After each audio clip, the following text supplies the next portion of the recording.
السلام علیکم ورحمۃ اللہ وبرکاتہ۔ ان الذين يكفرون بآيات الله ويقتلون النبيين بغير حق ويقتلون الذين يأمرون بالقسط من الناس فبشرهم بعذاب علیم۔ بے شک وہ لوگ، یعنی وہ لوگ جو اللہ کی آیات کا انکار کرتے ہیں، اللہ کے احکام کو تسلیم کرنے کو تیار نہیں ہوتے، ان کا عمومی رویہ یہ ہے کہ وہ اہل حق کو ستاتے ہیں۔ ہمیشہ سے تمام انبیاء علیہ السلام ستائے گئے، حتیٰ کہ قتل کی نوبت آ گئی، قتل کیا گیا ناحق، یعنی ایسا کوئی جرم نہیں جس کی پاداش میں انہیں قتل کیا گیا۔ چلیں انبیاء کے حالات تو پورے ہمارے سامنے نہیں ہیں، لیکن اب ریسنٹ پاسٹ کی ہسٹری بھی دیکھیں تو بہت بڑے بڑے علماء، مفسرین جن کو قتل کی سزائیں دی گئیں تو ان کا کیا جرم تھا؟ کیا انہوں نے کوئی فتنہ اور فساد پھیلایا معاشرے میں؟ کیا انہوں نے ناحق قتل کیے تھے جس کی پاداش میں انہیں قتل کیا گیا؟ کیا جرم تھا ان کا؟ کس جرم میں سید قطب شہید کیے گئے، عبد القادر عودہ شہید کیے گئے، تو سارے حسن البنا شہید کیے گئے؟ کیا جرائم تھے ان لوگوں کے؟ اور بہت سارے نام آپ لے سکتے ہیں۔ تو یہ روش بھی نا، جو اللہ تعالیٰ کی آیات پر، اللہ تعالیٰ کے احکام سے گریز کی روش اختیار کرتے ہیں، یہ جرم بھی ہمیشہ ان کے کھاتے میں رہے گا کہ وہ اہل حق کے دشمن رہیں گے اور ان کو ستائیں گے اور حتیٰ کہ ان کو قتل بھی کر دیں گے۔ اللہ تعالیٰ خود کہہ رہے ہیں کہ قتل نبیوں کو تو کیا، وَيَقْتُلُونَ الَّذِينَ يَأْمُرُونَ بِالْقِسْطِ مِنَ النَّاسِ، وہ ان لوگوں کو بھی قتل کرتے ہیں جو کہ لوگوں کو انصاف اور راستی کا حکم دینے کے لیے اٹھتے ہیں۔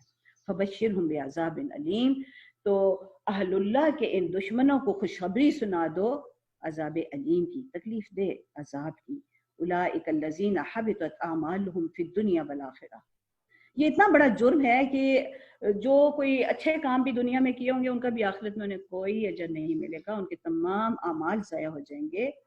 وما لهم من ناصرین، اور ان کا کوئی مددگار نہیں ہوگا۔ دیکھیں یہ نا دنیا کی بھی بات کرتے ہیں کہ دنیا بھی حبط ہو جاتے ہیں، حالانکہ ہم کہتے ہیں کہ دنیا میں تو انہیں وہ عروج ملا ہی رہا، بادشاہی ملی رہی، لیکن حقیقی عزت انہیں حاصل نہیں ہوتی۔ کوئی ان کا نام ان کے کھاتے میں یہی جاتا ہے، فلاں بڑا بادشاہ، ظالم بادشاہ تھا، اس نے اتنا ستایا، اس نے یہ کیا، اس نے، کہیں ان کے اچھے انداز میں ان کا ذکر نہیں ہوتا، اور آخرت کے خسارے کی تو بات ہی اور ہے نا۔ تو یہ معاملہ اتنا اہم ہے، مجھے تو لگتا ہے کہ جو بھی اللہ کا کام کر رہے ہیں نا، اگر ہمیں یہ پتہ ہے کہ وہ اللہ کے دین کا کام کر رہے ہیں تو اس کے معاملے میں نا اپنے زبان اور اپنے معاملات ذرا ٹھیک رکھنے چاہیے، ان پہ کوئی غلط کمنٹ بھی نہیں کرنا چاہیے، کوئی مذاق والی بات بھی نہیں کرنی چاہیے، یہ بہت بڑی بات رفت ہو سکتی ہے۔ تو ویسے ادب اور احترام تو ہر والدین کا بھی بڑا اہم ہے، وہ بھی ضائع حبطت اعمالہم ہو سکتا ہے، اور اللہ تعالیٰ کے راستے پر چلنے والوں کا مذاق اڑانا یا ان کی شان میں گستاخی، وہ بھی حبطت اعمالہم کر سکتے ہیں۔ اور نبی صلی اللہ علیہ وسلم کا تو مرتبہ اور مقام اتنا اونچا ہے کہ اللہ تعالیٰ یہ کہتے ہیں کہ ان کے سامنے تو کسی نے اونچی آواز میں بات کی تو اس کے سارے اعمال حبط ہو جائیں گے۔ تو اس لیے نا اہل اللہ کے ساتھ بڑا محتاط رویہ اختیار کرنا چاہیے، جو بھی یہ چاہتا ہے کہ آخرت اسے نصیب ہو۔ تو کیونکہ یہاں پہ کہا جا رہا ہے کہ جس نے ایسا کیا وَمَا لَهُم مِّن نَاصِرِينَ، اللہ کی نصرت تو اسے حاصل ہی نہیں ہوگی، نہ دنیا میں نہ آخرت۔ اس کا مطلب یہ ہوا کہ اگر اللہ کی نصرت حاصل کرنی ہے تو اہل اللہ کے ساتھ اپنا تعلق مضبوط کرنا ہے۔ أَلَمْ تَرَ إِلَى الَّذِينَ أُوتُوا نَصِيبًا مِّنَ الْكِتَابِ يُدْعَوْنَ إِلَى كِتَابِ اللَّهِ لِيَحْكُمَ بَيْنَهُمْ ثُمَّ يَتَوَلَّى فَرِيقٌ مِّنْهُمْ وَهُمْ مُعْرِضُونَ۔ کیا تم نے نہیں دیکھا ان لوگوں کو کہ جنہیں کتاب کے علم میں سے کچھ حصہ ملا؟ ان کا حال یہ ہے کہ جب اللہ کی کتاب کی طرف انہیں بلایا جاتا ہے تاکہ وہ ان کے درمیان فیصلہ کرے تو ان میں سے ایک گروہ اس سے پہلو تہی کرتا ہے اور اس فیصلے کی طرف آنے سے منہ پھیر لیتا ہے، اور ایسا اس لیے ہے ذالک بأنہم قالوا لن تمسنا النار الا ایاما معدودات، وہ کہتے ہیں ہم تو ہیں ہی بخشے بخشائے، ہم تو ہیں ہی اللہ تعالیٰ کے بڑے پسندیدہ لوگ، چوزن پیپل آف گاڈ، تو ہمیں تو آگ چھوئے گی نہیں، اور اگر جانا بھی پڑا تو بس ایک ڈبکی لگا کے ہمیں نکال لیا جائے گا۔ وغرہم فی دینہم ما کانوا یفترون، تو ان کے یہ خود ساختہ عقیدوں نے انہیں اپنے دین کے معاملے میں بڑا دھوکے میں ڈالا ہوا ہے۔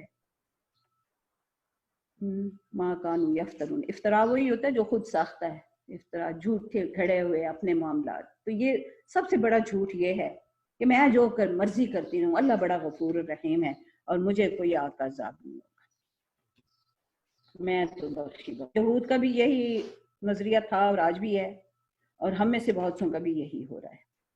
فَكَيْفَ إِذَا جَمَعْنَاهُمْ لِيَوْمٍ لَا رَيْبَ فِيهِ، کیا ہوگا، کیا بنے گی ان پر اس روز جب ہم انہیں اس دن اکٹھا کریں گے جس کے آنے میں کوئی شک نہیں. وَوَفِّيَتْ كُلُّ نَفْسٍ مَا كَسَبَتْ وَهُمْ لَا يُظْلَمُونَ، اس روز ہر شخص کو، ہر نفس کو اس کے جو اس نے کمائی کی ہوگی اس کا پورا بدلہ دے دیا جائے گا، اور کسی کی ذرہ برابر حق تلفی نہیں ہوگی. دیکھیں اب ایسے اللہ تعالیٰ مطلب اتنے زبردست طریقے سے اپنی قدرت اور اپنی عظمت کا بیان فرما رہے ہیں، تو بے اختیار پھر یہ دعا دل سے نکلتی ہے. یعنی اگر آپ چاہتے ہیں کہ آپ کو فتح و نصرت نصیب ہو اللہ تعالیٰ کی طرف سے، تو پھر یہ دعا کریں، قل اللہم مالک الملک تؤتی الملک من تشاء وتنزع الملک ممن تشاء. دیکھیں کتنی عاجزی ہے اس دعا میں. میں یہ نہیں کہہ رہی کہ مولا میں اتنی بہادر ہوں، میں اتنے آپ کے راستے میں لگی ہوئی ہوں، بس آپ نے میری ضرور مدد کر. آپ کیوں نہیں مدد کریں گے؟ آپ نے بس میری ہی مدد کرنی. کوئی ایسی بات نہیں. مولا ہمیں پتہ ہے آپ بادشاہی کے مالک ہیں، آپ جس کو چاہیں بادشاہی عطا فرمائیں، جس سے چاہیں چھین لیں. وَتُعِزُّ مَن تَشَاءُ وَتُذِلُّ مَن تَشَاءُ، آپ جسے چاہیں عزت نصیب کریں اور جسے چاہیں ذلیل کر دیں. بِیَدِکَ الْخَیْرُ، بھلائی تو آپ ہی کے ہاتھ میں. اِنَّکَ عَلیٰ کُلِّ شَیْءٍ قدیر، بے شک آپ ہر چیز پر پوری قدرت رکھتے ہیں. تو جب اس عاجزی کے ساتھ اللہ تعالیٰ کے ساتھ رجوع ہوگا تو ان کے جواب تو پہلے ہی آ چکے ہیں کہ پھر میری جانب سے تو نصرت مدد اسی کو نصیب ہو سکتی ہے، میں تو اسی کو عزت عطا کروں گا جو کہ میرے بتائے ہوئے راستے پر چلے گا. ہر بادشاہ یہی چاہتا ہے کہ جو اس کا وفادار ہو، جو اس کے بتائے ہوئے قوانین پر کے حکم کی اطاعت، اس کے نزدیک عزت ہے، وہ اس کا مقرب بن جاتا ہے. تو اللہ تعالیٰ جو تمام کائنات کے حاکم ہیں، وہ تو سب سے زیادہ مطلب ظاہر ان کا تو حق ہے، ان کے مقابلے میں تو کسی کا کوئی حق ہے ہی نہیں.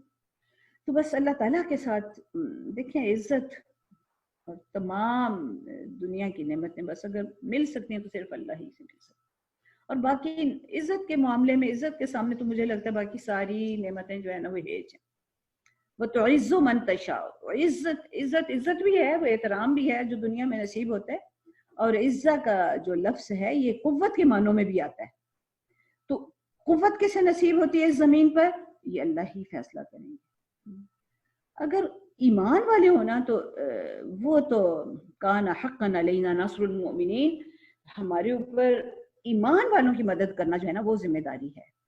تو جب نام کے مسلمان اگر وہ ایمان کے معاملے میں کمزور ہو جائیں، ایمان سے ہاتھ دھو بیٹھیں، تو پھر صرف نام سے کوئی فرق نہیں پڑتا.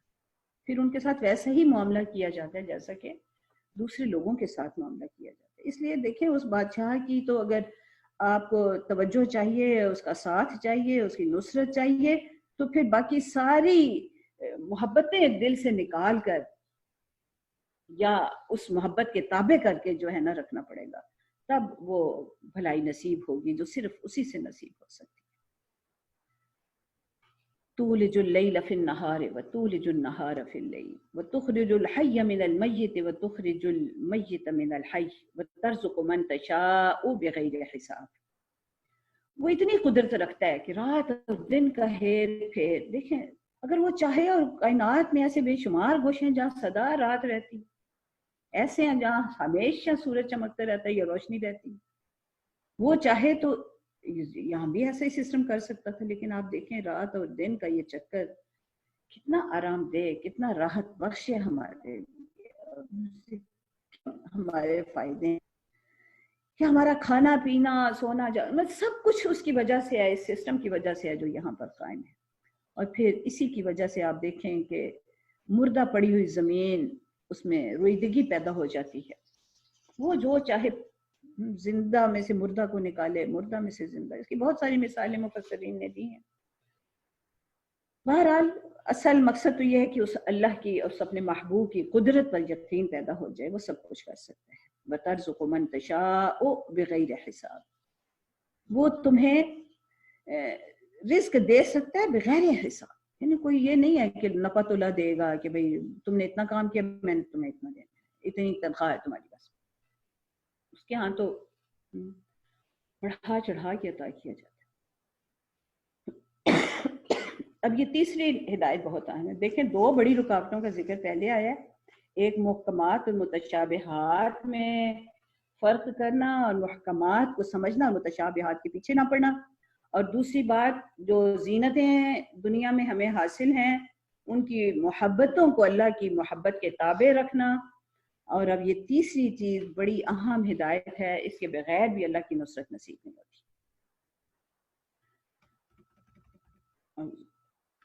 لا يتخذ المؤمنون الكافرین اولیاء من دون المؤمنین، جو اللہ سے محبت کرنے والے لوگ ہیں، جو مومن ہیں،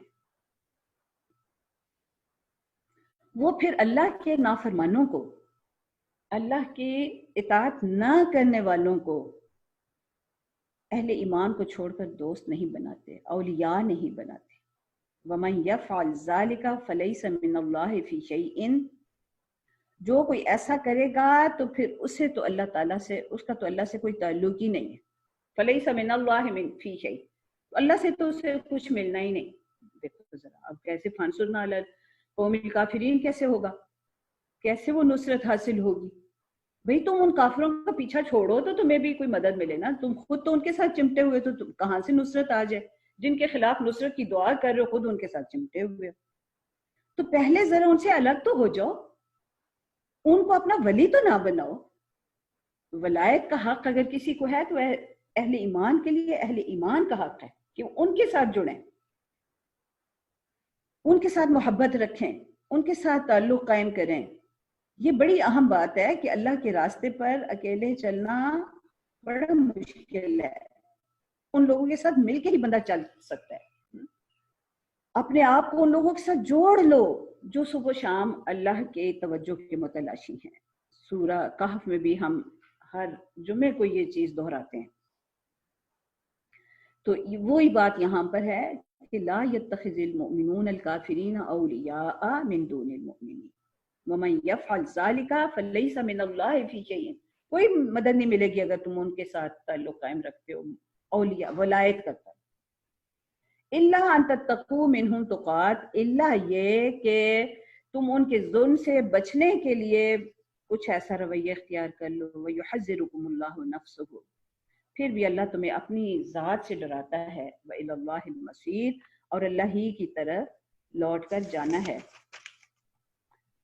قل ان تخفوا ما في صدوركم او تبدوه يعلمه اللہ، اور ویسے تو اپنے سینوں میں کچھ چھپاؤ یا ظاہر کرو اللہ اس کو جانتا ہے. وَيَعْلَمُ مَا فِي السَّمَاوَاتِ وَمَا فِي الْأَرْضِ، وہ جانتا ہے جو کچھ آسمانوں میں ہے اور جو زمین میں ہے. وَاللَّهُ عَلَى كُلِّ شَيْءٍ قَدِيرٌ. اچھا یہاں پہ تھوڑا سا رک کے ہم یہ دیکھتے ہیں کہ یہ اب کیا بالکل قطع تعلق ہی کر لینی ہے ان سب لوگوں سے جو کہ اللہ کے نافرمان ہیں؟ سوال یہ پیدا ہوتا ہے کہ پھر ان کے ساتھ ان تک ہم نے دعوت بھی تو پہنچانی ہے نا اللہ کے دین کی، تو پھر وہ کیسے ہوگا؟ تو آخر ان کے اندر گھسیں گے، ان کے ساتھ کوئی تعلق قائم کریں گے تو دعوت بھی پہنچا سکیں گے نا. تو اس لحاظ سے اس چیز کو اگر آپ نبی صلی اللہ علیہ وسلم کے اسوہ کی روشنی میں دیکھیں یا ویسے آپ دیکھیں تو جب تعلق قائم کیا جاتا ہے تو 4 قسم کے تعلقات ہوتے ہیں انسانوں کے ساتھ. انسانوں کے باہمی تعلقات جو ہے نا وہ 4 دائروں میں ہوتے ہیں. اس میں سے صرف ایک دائرہ جو ہے نا وہ اس سے منع کیا گیا ہے کہ ان کو ولی نہ بناؤ. اس کو ہم کہیں گے موالات کا رشتہ ان کے ساتھ قائم نہ کرو. ولی بنانے کا مطلب یہ ہے کہ ان کے ساتھ دلی محبت ہو، دل ان کے ساتھ تعلق رکھے. یعنی دیکھیں نا دل جوڑتے ہیں تو ان کے ساتھ شادی بیاہ کے رشتے قائم ہوتے ہیں. وہ تو پہلے ہی بتا دیا کہ بھئی ایسے لوگوں کے ساتھ تم نے رشتہ کرنا. تو وہ یعنی یہ ایک اس کی علامت ہے. دوستیاں، اٹھنا بیٹھنا، ان کو اپنے معاملات کا نگران سمجھنا، ان کی محبت کے متلاشی رہنا، ان کی توجہ کے متلاشی رہنا، یہ ہے موالات. کیا ہم ان کے مفادات کے نگران بن جائیں یا انہیں اپنے مفادات کا نگران سمجھیں؟ تو یہ ہے ولی بنانا، یہ موالات ہے، یہ منع ہے. یہ ہم ان لوگوں کے ساتھ نہیں رکھیں گے موالات کا رشتہ جو اللہ تعالیٰ کے احکام پر چلنے کو تیار نہیں ہے. ایک دوسرا تعلق کا درجہ ہے مواسات، میم واو الف سین الف تا، مواسات، ہمدردی کا رشتہ، ہمدردی کا تعلق. کسی کو کوئی مشکل میں دیکھ کے اس کی مدد کرنے کا جو دل میں جذبہ پیدا ہوتا ہے، اس میں کوئی رکاوٹ نہیں ہے، یہ سب کے لیے ہے. یہ چاہے کفار ہوں چاہے ہمارے دشمن ہوں. دیکھیں ہمارے تو نبی صلی اللہ علیہ وسلم جب عین اس وقت جب کہ دشمنی عروج پر پہنچی ہوئی تھی اور مکہ والوں کو اناج کی کوئی کمی وہاں پر کامیابی ہوئی، تو نبی صلی اللہ علیہ وسلم نے خود حکم دے کر اپنے جو ان کے متبعین تھے انہیں حکم دیا کہ وہاں پر اناج پہنچایا جائے. مواسات جو ہے، زخمیوں کی مدد کی، اگر ان کو قیدی بنایا تو خود اگر نہیں بھی کھانا کھایا تو ان کو کھلاتے رہے جب تک وہ ان کے مطلب حراست میں رہے ہیں. ان کو کہا مطلب بہت سارے مواسات کی تو اتنی مثالیں جو دشمنوں کے ساتھ کی گئی، یعنی چاہے وہ کوئی دشمن بھی ہیں تو مواسات کا جو ہے نا تعلق وہ قائم رکھا جائے گا. یہ تو صلاح الدین ایوبی کے جی مطلب اگر بیمار پڑا ہے رچرڈ تو اس کے لیے اپنا طبیب تک بھیج دیا. تو یہ اس طرح کی باتیں پوری تاریخ میں ہمیں ملتی ہیں الحمدللہ. وہ لوگ جو راسخون فی العلم ہیں، وہ لوگ جو اللہ تعالیٰ کے ساتھ محبت کا تعلق رکھتے ہیں، انہوں نے کبھی کفار اور اپنے دشمنوں کے ساتھ مواسات میں کمی نہیں آنے دی، ہمیشہ رکھا ہے مواسات. تھوڑا سا اندازہ اس سے کر لیجئے کہ امریکہ نے جو قیدی بنائے گوانتانامو بے میں، ان کے ساتھ کیا سلوک ہوا، اور طالبان کی حراست میں جو لوگ آئے ان کے ساتھ کیا معاملہ ہوا. مواسات کہاں تھی؟ تو اہل جو راسخون فی العلم ہیں، مواسات کی بنیادی صفت ہے اور وہ رکھتے ہیں اس چیز کا. اس سے اگلا درجہ مدارات کا، اکرام انسانیت. انسان کی حیثیت سے ہر انسان اکرام کا مستحق ہے. اکرام آدمیت جو ہے یہ ہمارے دین کا بنیادی اصول ہے. ہم ہر ایک کا احترام کریں گے، ادب کریں گے، اس کا لحاظ کریں گے. ہم خواہ مخواہ کسی کو نہیں ستائیں گے. جو احکام ہے نا کہ ہم نے ہمازہ لمازہ نہیں کرنا، تو جتنا حق اہل ایمان کا ہے اتنا ہی کفار کا بھی ہے. ہم کسی کا مذاق نہیں اڑائیں گے، ہم کسی کے نام نہیں دھریں گے، ہم کسی کی غیبت نہیں کریں گے، کسی کے لیے بد دعا نہیں کریں گے. یہ مدارات ہے. تو مواسات بھی سب کے لیے ہے، مدارات بھی تمام انسانوں کے لیے ہے. معاملات یعنی تجارت کا رشتے، تجارت کے تعلقات قائم کرنا، لین دین کرنا، تحفے تحائف دینا، اس میں بھی کوئی منع نہیں. حضرت اسماء رضی اللہ تعالی عنہ کی والدہ جو تھی وہ اسلام نہیں لائیں تھی، اس لیے وہ مکہ ہی میں رہتی تھی. جب راستے کھلے صلح حدیبیہ کے بعد تو وہ اپنی بیٹی سے ملنے آئیں مدینہ اور ان کے لیے تحفے بھی لائیں. حضرت اسماء جو ہیں وہ فوراً نبی صلی اللہ علیہ وسلم کے پاس پہنچی اور کہنے لگی کہ میری والدہ آئی ہیں، میرے لیے تحفے بھی لائیں، میں کیا کروں. دیکھیں نا چھوٹی چھوٹی باتوں میں جا کے رہنمائی لیا کرتی. تو نبی صلی اللہ علیہ وسلم نے فرمایا کہ ہاں انہیں بٹھاؤ اپنے گھر میں، ان کی ضیافت کرو، ان کی مہمانی کرو اور ان کے تحفے قبول کرو اور خود انہیں تحفے دو. یعنی یہ چیز بھی منع نہیں ہے. تو یہ نہیں سمجھنا چاہیے کہ موالات جو یہ کہہ دیا اللہ تعالیٰ نے کہ کافروں کے ساتھ انہیں اپنا ولی نہ بناؤ تو یہ کوئی ان کے ساتھ دشمنی پیدا کرنے کی بات ہے. ہمیں یہ تھوڑی کہا جا رہا ہے کہ ان کے ساتھ دشمنی رکھو اور جہاں وہ ملے ان کی گردنیں اڑاؤ، ایسی کوئی بات نہیں. ہمیں ان کے ساتھ موالات کا رشتہ قائم نہیں کرنا، مواسات کا بھی کرنا ہے، مدارات کا بھی کرنا ہے اور معاملات کا بھی رکھنا ہے. تو یہ چیز جو ہے نا اس کو بڑی اچھی طرح واضح ہونا چاہیے. اور اگر کسی وقت وہ ہمارے اوپر غلبہ حاصل کر لیتے ہیں اور وہ ہمیں مجبور کرتے ہیں کہ ہم اسلام سے بیزاری کا اظہار کریں، تو اگر اس وقت اتنی مجبوری کی حالت ہو کہ جان بچانے کا معاملہ ہو تو رخصت ہے. اس میں عزیمت کا یہ بھی درجہ ہے کہ اس حال میں بھی ان کی کوئی بات نہ مانو، چاہے سروں پہ چل جائیں یا جلتے ہوئے تیل کی کڑاہی میں ڈال دیا جائے. تو ایسی بھی مثالیں ہیں. تاہم اس میں رخصت کی بھی ہے کہ اگر کوئی ایسی بات ہو تو تھوڑا بہت ان کی موافقت کر دی جائے. لیکن آپ دیکھیں کہ اس میں بھی یہ نہیں ہے کہ پھر بھی حق کا انکار کر کے باطل کا اقرار شروع کر دیں. باطل کا اقرار کسی نے نہیں کیا، یا ان کو ان کے لیے قوت کا سبب نہیں بنا کوئی بھی کبھی. تو یہ بھی دھیان میں رہنا چاہیے کہ ان تتقوا منہم تقات کا یہ مطلب نہیں ہے کہ ان کی ہر بات آمنا و صدقنا کہتے کہتے تو ان کے مفادات کے نگران بن جاؤ. اور ویسے مطلب جو بھی ہمارے ساتھ حالات پیش آتے ہیں، جو بھی معاملات پیش آتے ہیں، ان تمام ہماری نیتوں کا اور ہمارے عمل اللہ تعالیٰ کے بالکل سامنے ہے، اس لیے کہ وہ تو سارا یعلم ما فی السماوات و ما فی الارض واللہ علی کل شیء قدیر یوم تجد کل نفس ما عملت من خیر محترا. اور یہ ہمارے سینوں کی چھپی ہوئی خواہشات اور نیتیں جو ہیں وہ اس روز بالکل حاضر سامنے آ جائیں گی جب وہ دن آئے گا. وما عملت من سوء، اور جو بھی عمل غلط کیا ہوگا وہ بھی. تود لو ان بینہا و بینہ امدا بعیدا، اور اس روز ہر شخص یہ خواہش کرے گا کہ کاش اس کے اور اس کے عمل کے درمیان ایک مدت بعید حائل ہو جاتی، کاش یہ دن کبھی نہ آتا. وَيُحَذِّرُكُمُ اللَّهُ نَفْسَهُ. تو جب حاضر اس روز ہونا ہے اللہ کے سامنے تو پھر خوف بھی بس اسی کا رکھنا چاہیے. یعنی تم جو ہوشیاری دکھاؤ تو جو بچنے کی کوشش کرو وہ اللہ کی گرفت سے بچنے کی کوشش کرو. واللہ رؤوف بالعباد. اب کرنا کیا ہے؟ جب ایک طرف کہا جاتا ہے نا کہ یہ نہیں کرنا، ساتھ ہی وہ بتا رہے ہیں کرنا کیا ہے. جس طرح کہا نا کہ متشابہات میں نہیں پڑھنا، تو ساتھ ہی یہ کہا کہ محکمات میں رکھنی ہے. اور راسخون فی العلم کیا ہیں، کون لوگ ہیں؟ وہی جو محکمات کی خوب چھان بین کرتے ہیں اور چلنے کے راستے تلاش کرتے ہیں.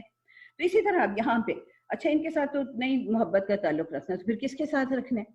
قل ان کنتم تحبون اللہ. اب یہاں پہ یہ نہیں کہہ رہے کہ ایمان والے تحبون اللہ. ایمان والے تو ہوتے ہی وہ ہیں جو اشد حبا للہ، جو اللہ کے ساتھ بہت شدید محبت رکھتے ہیں.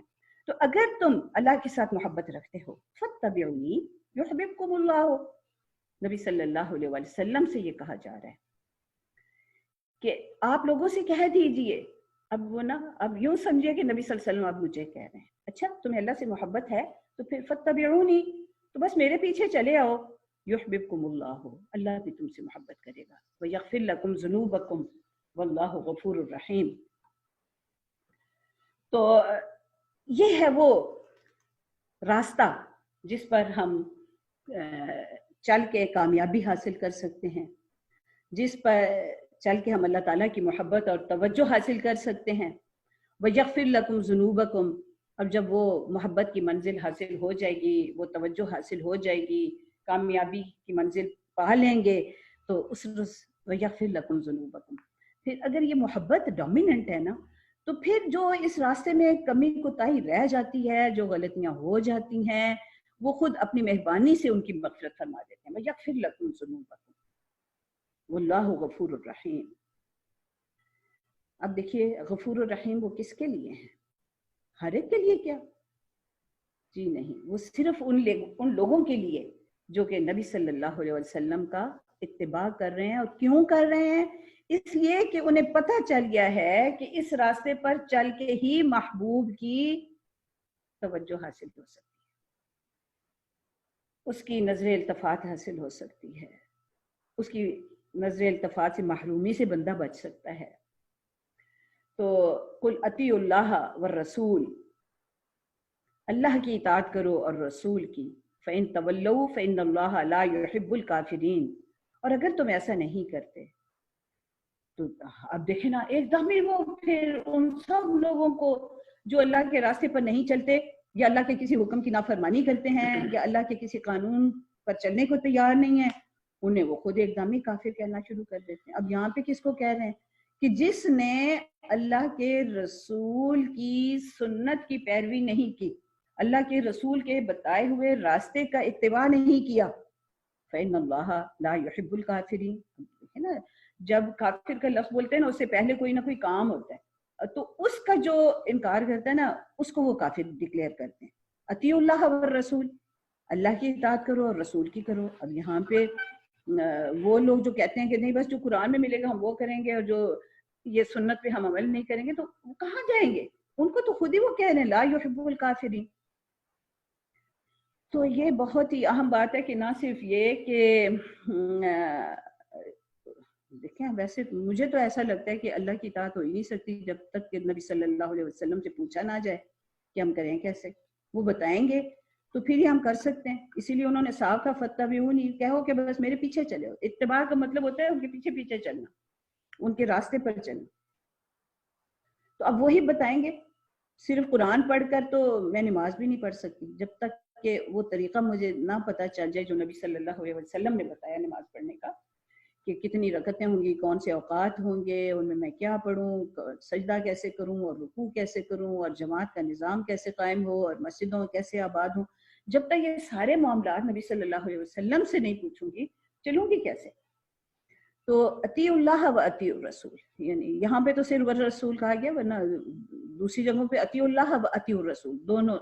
اور اس حد تک کہ ما آتاکم اللہ، جو رسول تمہیں دیں، جو حکم دیں اس کو قبول کرو. وما نہاکم عنہ فانتہوا، جس سے وہ روک دیں اس سے رک جاؤ. تو یہی اب اس کا مطلب تو یہی ہے نا کہ دیکھیں قرآن کو سمجھنے کے لیے جو چیزیں ضروری ہیں اس میں نہ صرف عربی ضروری ہے، عربی لغت ضروری ہے، اس دور کے رجحانات یا محاورے ضروری ہیں، بلکہ نبی صلی اللہ علیہ وسلم کی بتائی ہوئی تشریح بڑی اہم. اس کے بغیر قرآن کو سمجھنا بڑا مشکل ہے. تو اس چیز کو ضرور پیش نظر رکھنا چاہیے اور قرآن سیکھنے کے لیے اس چیز کو اپنانا چاہیے.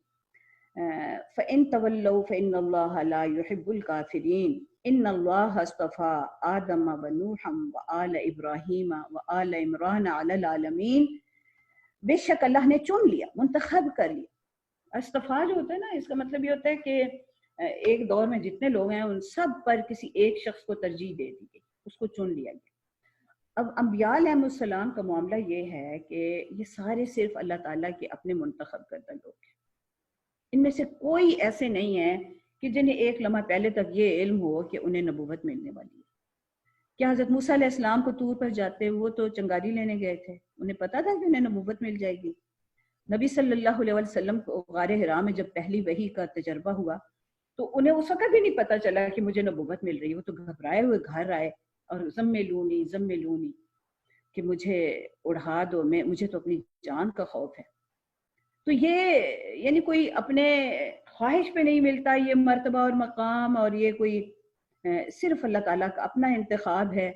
تو انبیاء علیہ السلام کا معاملہ ایسا ہے کہ ان کی پھر گستاخی جو ہے نا، یا ان پر ایمان نہ لانا یا ان کی اطاعت نہ کرنا، اس کو گویا کہ اللہ ہی کی عدم اطاعت اور اللہ کی ذات پر گویا کہ ایمان نہیں. تو اس لیے یہ بہت ہی نازک معاملہ ہے، تو اس کو ضرور ذہن میں رکھنا چاہیے. تو یہ سلسلہ جو حضرت آدم علیہ السلام سے شروع ہوا، حضرت آدم علیہ السلام کے بعد حضرت نوح، آل ابراہیم، آل عمران کا ذکر آ رہا ہے، علی العالمین، تمام جہاں والوں پر انہیں منتخب کیا گیا. ذریۃ بعضھا، وہ سب ایک دوسرے کی اولاد تھے. واللہ سمیع علیم، اور اللہ سننے والا بھی ہے اور علم بھی رکھنے والا ہے.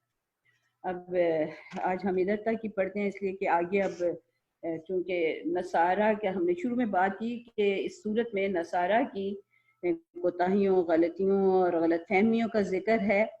تو اب یہاں سے آگے سلسلہ خاص طور پہ اس موضوع سے متعلق شروع ہو رہا ہے، اور یہاں پہ نبی صلی اللہ علیہ وسلم کی جو نبوت کا یا ان کی رسالت کا تذکرہ ہے. تو یہ اس ریفرنس میں بات ہے کہ ایسا نہیں ہے کہ وہ رسالت صرف نبی صلی اللہ علیہ وسلم کی کوئی خاص ہے. یہ سلسلہ تو حضرت آدم سے لے کر آپ صلی اللہ علیہ وسلم تک چلتا رہا ہے. تو تمام انبیاء علیہ السلام ہمارے لیے یکساں محترم ہے. یہ بات ہم پہلے بھی کہہ چکے ہیں، لا نفرق بین احد منہم. تو یہی چیز اس کو یہاں پر دہرایا گیا اور اس کو ذہن میں رکھنا ہے. وآخر دعوانا الحمد للہ رب العالمین.